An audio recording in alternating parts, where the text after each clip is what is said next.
Tesla, vous connaissez forcément. Il y a tout juste 10 ans, débarquait la toute première berline familiale 100% électrique du constructeur américain. Son nom, la Model S. C'est en quelque sorte par cette voiture que la marque Tesla s'est popularisée en France et dans le reste du monde. Mais celle que nous attendons depuis bientôt 2 ans, c'est elle, la Model S Plaid. Cette version est la plus radicale de toutes. Elle s'est même offert le luxe de signer un temps de 7 minutes 35 sur la Nordschleife. Concrètement, cette berline de bon père de famille va plus vite sur le Nord que la toute dernière Honda NSX. Franchement, en termes de berline familiale, j'ai jamais vu quelque chose d'aussi redoutable. C'est la 3e génération de Model S, faut le savoir. La voiture est arrivée en France il y a à peu près 10 ans. Et là, on arrive à quelque chose de très très abouti et surtout de très très violent. Alors bien sûr, on va essayer dans cette zone rouge de vous la pousser au maximum cette voiture, mais d'ici là, on va aller voir à quoi elle ressemble et surtout on va la comparer au tout premier modèle de Model S. Et oui, cette fameuse Model S a tendance à plaire.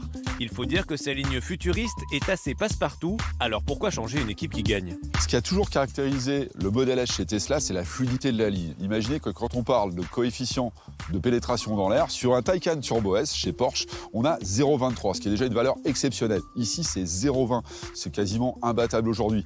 Et si on regarde, en fait, en 10 ans, on a la même ligne, on garde le même esprit et elle n'a pas trop vieilli finalement cette voiture.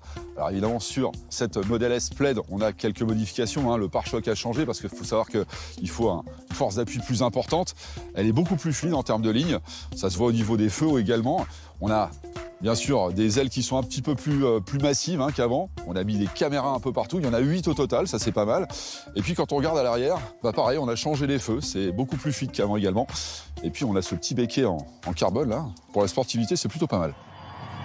Cette Model S première génération appartient à Benjamin. Il est chauffeur de taxi dans les Yvelines. Depuis 2016, il a parcouru près de 400 000 km avec, mais que pense-t-il de cette dernière génération ? Alors Benjamin, premières impressions dans la toute nouvelle Model S. Déjà, ce qui est flagrant, c'est ce volant. Tout de suite, l'absence des aérations. On n'a plus du tout de visuel, c'est encore plus épuré qu'avant. Les petits détails de finition, les chromes que je vois, tous les espaces de rangement sont démultipliés. Les sièges sont encore plus confortables qu'avant. Ils avaient déjà amélioré, mais là, on est quand même super bien. Très bas, je me sens très bas en termes de posture. Par rapport à la tienne ?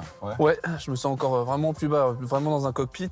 Et puis la portière, il y a vraiment un niveau de détail de finition, des changements de matière, des vides-poches. Il n'y avait aucun vide-poche avant, donc déjà ça aussi c'est flagrant. On va pouvoir ranger un peu des choses à droite à gauche avant de garder tout sur soi. Donc ça déjà c'est assez flagrant. Toutes les petites finitions carbone, c'est quand même très très joli. Le démarrage, parce que j'avais un Commodo pour faire à l'américaine, démarrer, reculer. Faut que tu mettes ta ceinture. Ça c'est fait. T'appuies sur le frein. Et elle décide de démarrer. J'ai cette impression de plus conduire une voiture, mais de piloter une voiture. Parce que là vraiment, avec ce volant, c'est une autre manière d'apprécier la conduite, quoi. Il y a une prise en main qui est vraiment... c'est particulier, C'est particulier, ouais. Wow, ah ouais, d'accord. Okay. Ouais, donc on va avoir de quoi s'amuser un petit peu avec ça, ouais. Tu vois, c'est violent. Et puis c'est sans fin. Oui. C'est sans fin. En fait, c'est ça aussi. J'étais un peu gentil, mais c'est ça. On se dit, mais en fait, il y en a encore. On est même, on a dépassé le golf. Ça va tellement vite qu'on n'a même pas le temps de se dire, c'était déjà là. C'est là aussi, c'est la grosse différence, c'est que je vois que je pousse, mais en fait, il y en a encore sous le pied. Je me dis, mais quand est-ce que ça s'arrête, en fait 400 000 km sur une Tesla. Est-ce que tu as changé des choses ? Alors, j'ai toujours pas changé mes plaquettes de frein. C'est dingue. Ce qui, dans mon métier, paraît incompréhensible. Moi, ce côté liberté de gérer son véhicule comme on le veut, pour moi, c'est un argument qui élimine déjà un paquet de concurrents. Depuis 2015 que je suis chez Tesla, j'ai pas trouvé d'argument suffisamment fort chez les autres constructeurs pour changer de marque. Je vais pas me faire tatouer mes Tesla sur le corps, mais quand même aujourd'hui, je reste ouvert, mais je vois pas mieux à ce jour. Et que donne cette Plaid sur la route ? Plus de 1020 chevaux, ce n'est pas à mettre entre toutes les mains. Oh là là, ça secoue un peu, Je le répète, faut être bien habitué, bien s'habituer à la puissance de la voiture parce qu'on a plus de 1000 chevaux. Alors la voiture est donnée à 1020 chevaux. Il faut savoir que sur les normes européennes, on dépasse les 1040 chevaux exactement. Voilà, qu'est-ce que c'est fou. Ça se comporte vraiment bien dans les virages, c'est assez rigoureux. Pour savoir qu'on a 3 moteurs, un moteur électrique à l'avant et un moteur par roue à l'arrière. Oh, les reprises qu'il y a, c'est totalement hallucinant. J'ai jamais vu une berline pousser aussi fort que ça. Jamais. C'est électrique, thermique, tout domaine confondu, c'est totalement hallucinant. Avec 2 tonnes 100 sur la balance, cette berline a beau avoir perdu 45 kg par rapport à la génération précédente, le freinage sur notre version reste un peu léger. On atteint vite des limites en termes de freinage et de capacité de freinage et Tesla propose un freinage carbone céramique. Sur ce modèle précisément, il faut les prendre. Côté vie à bord, la nouvelle interface frise la perfection. Tout va extrêmement vite, tout est fluide. Les autres constructeurs devraient d'ailleurs prendre des notes, sauf peut-être pour un détail. Moi, ce qui me reste, c'est le volant pour faire certaines manœuvres. Sur la route, ça va, mais quand on doit manœuvrer et faire des choses un peu particulières avec, j'avoue qu'on n'a pas l'habitude. On aime bien avoir un volant entier pour manœuvrer, notamment en ville. C'est quand même plus pratique.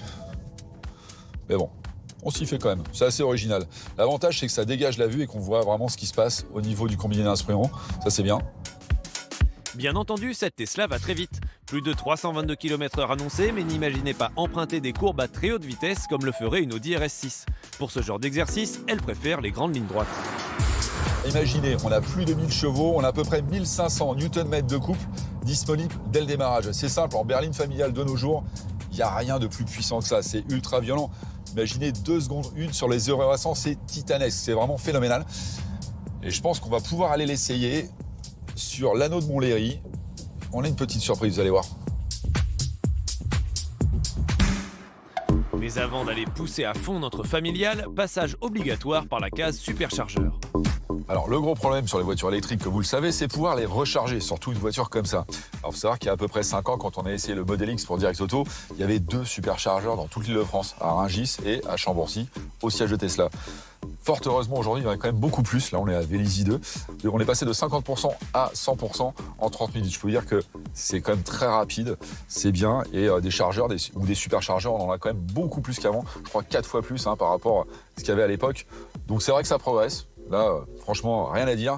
Mais ce qui est bien aussi, c'est que quand on ne va pas déjeuner comme on vient de faire, on peut aussi s'amuser un peu. Et là, voilà, on a un nouveau menu qui permet d'accéder à la plateforme, l'équivalent de Netflix, mais pour le jeu vidéo, qui s'appelle Steam. On utilise le volant.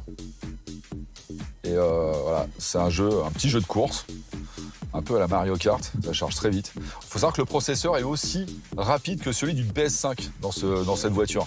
En tout cas, voilà, si vous êtes arrêté à un superchargeur ou une borne de recharge et que vous vous ennuyez un peu, bah franchement, ça, c'est top. J'adore. Tesla et les chiffres, c'est une longue histoire, surtout concernant les performances de leur voiture sur le 0 à 100. Nous avons décidé de mesurer notre Model S Plaid à 2 engins. Le premier est une Tesla Model Y dans sa version performance. Puissance annoncée, 513 chevaux. Alors là, je me suis mis en mode dragster. Ça permet d'optimiser vraiment la puissance et la charge de la batterie pour avoir un maximum de patates en fait sur la voiture, sur une accélération. Je me suis mis à côté d'un modèle assez particulier, c'est le nouveau modèle Y Performance. Alors pour vous donner un ordre d'idée, cette voiture accélère sur le 0 à 100 en 3 secondes 7. C'est l'équivalent d'une Porsche 911 Carrera S de 450 chevaux équipée d'une boîte PDK. Bon, on a Driss qui est juste en face, on est bon. Voilà, vache. Wouhou 190. Ok, je sais pas en combien de temps je les ai pris les 190, mais je peux vous dire que jamais rien ne m'a collé au siège comme ça. C'est effrayant, c'est effrayant. Bon, ça c'est fait. Pour corser un peu les choses, nous avons décidé de quitter le milieu de l'auto pour se pencher sur cette moto, la Kawasaki H2. 200 chevaux pour 200 kg sur la balance, c'est l'un des roadsters les plus énervés du marché. Alors on finit par se faire à cette accélération 2 secondes 1 sur le 0 à 100, mais on se sent un peu fébrile au bout d'un moment quand même parce qu'on prend des G. Hein. C'est dingue, complètement dingue. Bon, allez, prêt pour launch control. Allez, 3, 2, 1, go. Oh là là, la fessée. Oh là là. Mon Dieu!